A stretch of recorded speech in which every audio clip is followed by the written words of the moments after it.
مینه قدرمنو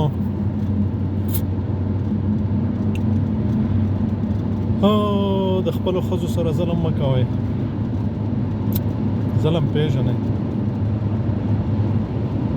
خپلې لورانې مه خرڅوئ مه یې پلورئ کله کله واقعیت واورو چې د نه منلو یي نن چې موږ د خدای په غضب اخته یو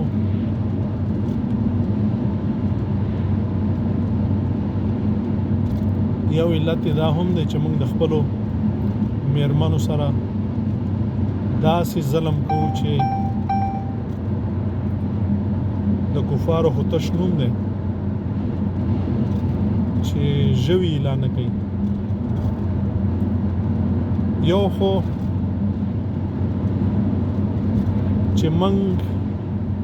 د کومه وخته 1.5-200 کاله به کېږي څه د پاسه چې د خپلو میرمنو سره ظلم پیل کړی دی خلک هم وایي چې پښتانه داسې او پښتانه داسې حالانکې دا پښتانه نه دي دا دړاماران چې دا نن کوم کارونه کوي دا ښځو سره ظلم کوي دا لورانې خرڅوي پلوري په بدو کې لور ورکوي په ترزوی ډس کوي په رور ډس کوي په ګاونډي ډس کوي او بیا چې د سر دشمن راشي د پلار او د نیکه دشمن راشي د خاورې دښمن راشي بیا مړې سترګې نیولي دا پښتانه نه دي پښتو دې پورې مه تړئ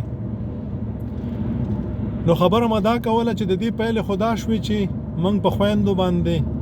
په خپلو میرمنو باندې ظلم کوو ټاپسوري دي دا نو زما په خبره چې څوک پوهېږي دی به ډېر کم په سلو کې به 95% پوهېږي او 5% به داسې چې هغوی دپاره به دا خبره نه وي ښکاري ولې ښه پوهې به یي زده کړې به یې کړي علم به لري او خپلو میرمنو سره به تاوتریخوالی نه کوي نو د دې پیل دا شو چې موږ کله خویندو او میندو سره ظلم کوو د دوی ټاپسوري یعنې د میړه ټاپسوري که میړار څومره ورسره مینه ولري د پلار او د مور د خاطر او د خویندو او د رور د خاطر ورته زه خیر دی سر ټیټ کړه دا په موږ تېرې شوي دي میړه ګزار کوي خسر ګزار کوي خواښې ګزار کوي ان تر دې چې لیور ګزار کوي او نندرور باندې ګزار کوي او دې سر ټیټ کړی وي ښه دا چې دومره ټاپسوري او دا حامله وي د دې په ګېډه باندې اولاد وي د هغې نه تا ته اولاد راځي هغه اولاد همدغسې ټاپسوری پیدا کېږي ځکه په موږ کې دغه 200 کاله وشو چې غلامي پای غلام روزلی شوي او زموږ میندې غلامانې روزلی شوي دي موږ د غلامانو بچي یو ځکه نو پهلې دا شو چې په موږ چې کله دشمن راځي مړې سترګې نیولې وي کوراني بدماشان یو بیا چې وشو خو پلار ته څه ویلي مور ته څه ویلي رور ته څه ویلي دا ووه رور باندې ګزار وکړه ترزوی باندې ګزار وکړه همدغه په موږ کې همداسې موږ وروزل شو چې په ترزوی باندې ډس کوو په رور باندې ډس کوو په ګاونډي باندې ډس کوو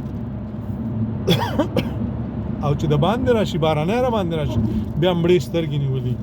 دا ځکه چې موږ روزل شوي داسې یو نو هیلهمند یم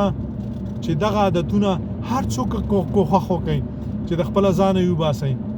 دا کارونه مه کوئ د خپلو میرمنو سره ظلم مه کوئ د خپلو لورانو خویندو سره ظلم مه کوئ مه یې پلورئ مه یې خرڅوئ یعنې د همدې غلامانو بچي به یاستئ لکه دا اوس چې یو او خپلو کې لاسونه ورکوئ مینه وکړئ محبت وکړئ خپل ځان آباد کړئ کورنۍ آباده کړئ وطن آباد کړئ ملت آباد کړئ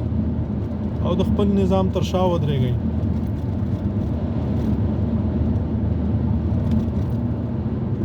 حقیقت تریخ وي زه به هم نه وایم